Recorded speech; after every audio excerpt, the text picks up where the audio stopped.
and also the loss of experience, that we can fill the position, but we can't replace the person oftentimes, because again, if we have somebody that's had 40 years of experience, you just don't easily replace that. The last thing I would say is I certainly hope that all those people see themselves as continuing members of the Santa Ana Unified community. This is not something where you retire and you go away, but you continue to be part of what goes on. The next item I would share with you is the Nicholas Academic Center celebration. That happened on Saturday night. Again, this is a group that's working a lot and doing a lot of good things with us to assist our students in their pursuit of going to college, and that was exciting for me to be involved with. Also, we received news actually yesterday that Valley High School won their 3rd national championship in Washington, D.C. Actually, I think that, you bet, I think this means that we have the nation's best cooks at Valley High School. Also, this opportunity for those particular individuals, there were 3 of them, I believe, they went to visit the White House, which was a great experience, I'm sure, for our students. And this actually happens as a partnership between High School Inc. and a number of our community resources. So again, this is really a combined effort between lots of folks, but certainly producing excellence in terms of performance. The next thing I'd talk about for a moment is Guarantee Chevrolet and Mr. Bruce Hamlin, and he and his wife Cindy do a great service every year. But this was, again, my first opportunity to see our Perfect Attendance Award. We had a very happy young lady that was involved from Santa Ana High School. And her story is really kind of interesting. She currently actually doesn't drive, and so as a result, she walks back and forth to school every day about 30 minutes. There is also, as I understand it, no car in the family. She doesn't have a driver's license, and yet she was there. She was pursuing all that, and she's going to be graduating and going to Santa Ana College, which, again, the timing of this couldn't have been better. Also, there was another family, a mom, Teresa Chamu, and it's interesting because she actually has 3 high school students. All 3 had perfect attendance.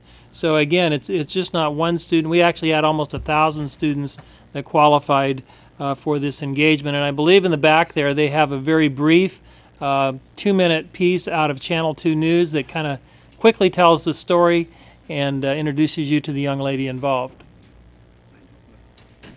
Lucky Santa Ana High School student is the winner of a brand new car. CBS 2's Joy Benedict tells us who was behind the big giveaway.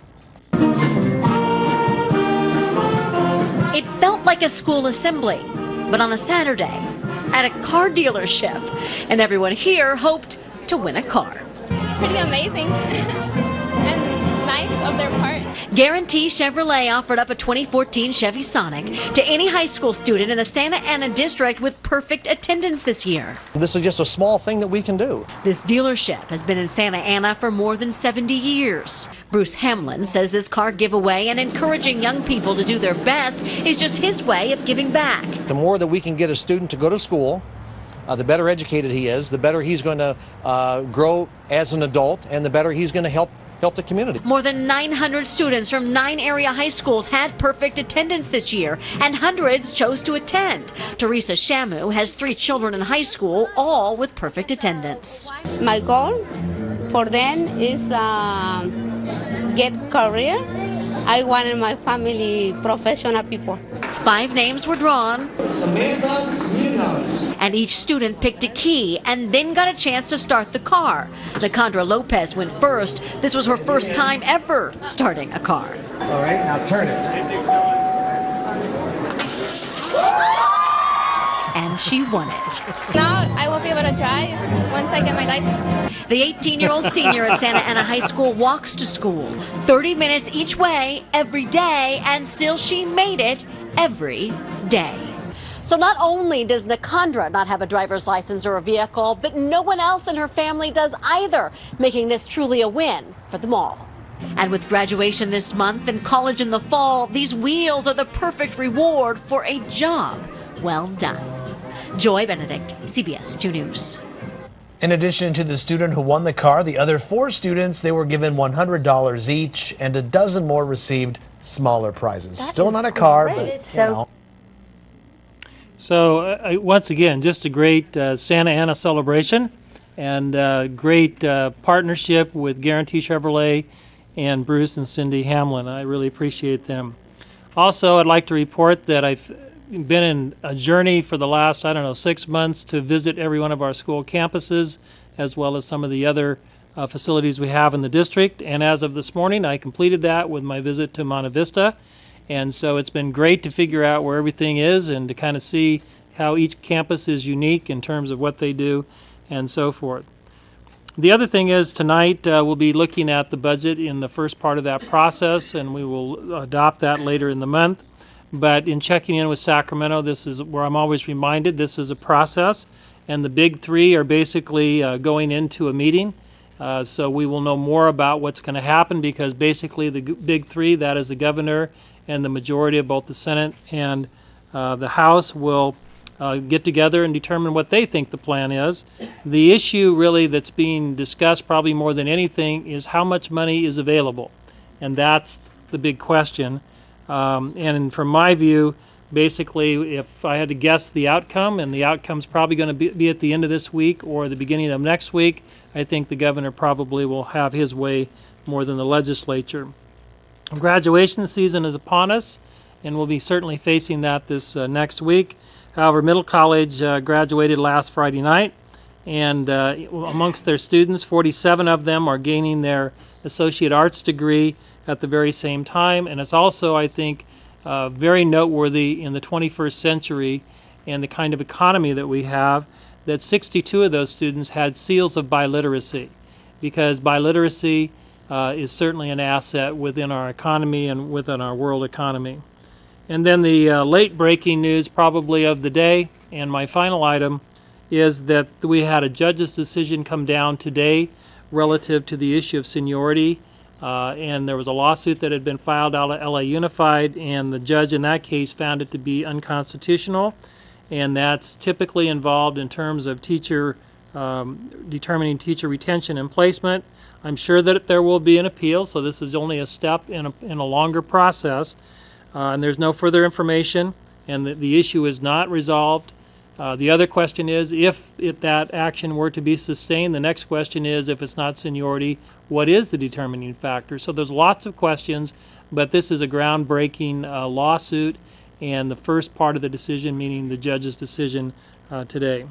With that, that's my report. Thank you very much, Superintendent Miller. So next I would like to move to a series of 3 public hearings that we have scheduled this evening. The first hearing is the sports complex. Ms. Costello. So this is to conduct a hearing for consideration of approval of an environmental impact report, mitigation measures, and statement of overriding considerations in construction and operation of the Santa Ana Unified School District Sports Complex. So the meeting is now open to conduct a public hearing related to the consideration of approval of the environmental impact report, mitigation measures, and statement of overriding considerations in construction and operation of the Santa Ana Unified School District Sports Complex. This is at this point not scheduled for the presentation unless you had a brief presentation before the... I didn't know how long your presentation was. 1 minute? All right. 1 minute. Okay, we'll hold you to it. I think this will be very exciting for the community present to learn about. Right. I want to thank Mr. Hernandez for his leadership on the board for having this vision, and Mr. Dixon for working collaboratively to make this incredible vision happen. Thank you, Dr. Noji, board members, Dr. Miller. I won't go through the whole presentation. I just want to pull out a couple of key points so that we can get onto the public hearing. We went over and above the requirements of the California Environmental Quality Act by notification, by meetings, by trying to make sure that anybody who would be affected by this project had an opportunity to comment on it. And we received 406 comments. Of those 406 comments, 374 were in support, and we had 28 concerned, 24 of which were from tennis students at Godinez concerned about the